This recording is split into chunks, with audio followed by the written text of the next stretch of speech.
Halo, jumpa lagi sama Bu Nisa. Oke, di sini Bu Nisa akan jelaskan tentang perubahan iklim. Jadi, perubahan iklim itu adalah perubahan yang terjadi dalam jangka waktu yang lama yang mencakup tentang suhu bumi dan pola cuaca bumi.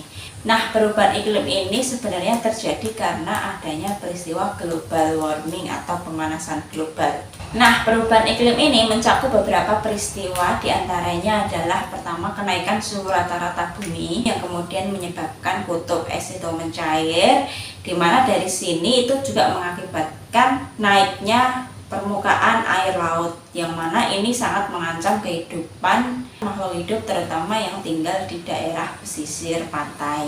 Terus berikutnya terjadinya perubahan pola cuaca yang tidak teratur. Contohnya adalah mungkin musim kemarau yang sekarang tuh terjadi lebih lama daripada biasanya.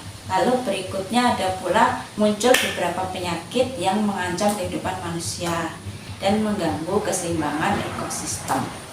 Nah, global warming sendiri atau pemanasan global itu terjadi karena adanya efek rumah kaca. Nah, apa itu efek rumah kaca? Nah, sekarang Ibu punya toples di sini. Kita umpamakan Ibu punya dua toples di sini, toples yang seperti ini. Nah, toples A itu terbuka. Terus toples yang B Ibu tutup, Ibu masukkan ke dalam plastik, lalu ditutup. Nah, berikutnya dua toples ini, toples A dan toples B itu kita jemur di tengah halaman sekolah selama 2 jam. Menurut kalian, udara di toples mana suhunya akan lebih panas? Apakah toples yang terbuka atau toples yang tertutup terus dibungkus di dalam plastik? Kira-kira yang mana? Ya, betul, toples yang B, toples yang tertutup rapat dan dimasukkan dalam plastik itu pasti suhunya lebih tinggi. Kenapa? Karena panasnya tuh terperangkap di dalam toples tersebut. Nah, begitu pula efek rumah kaca yang terjadi pada bumi kita.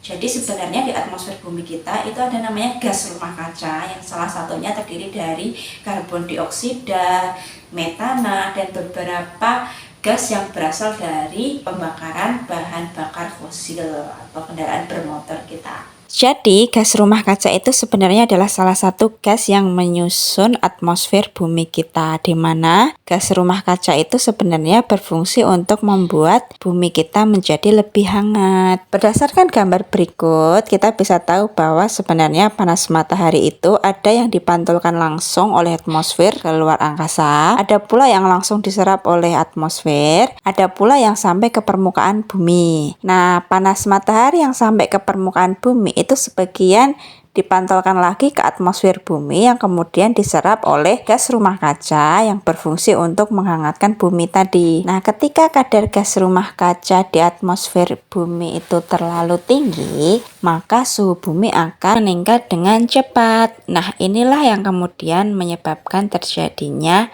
global warming.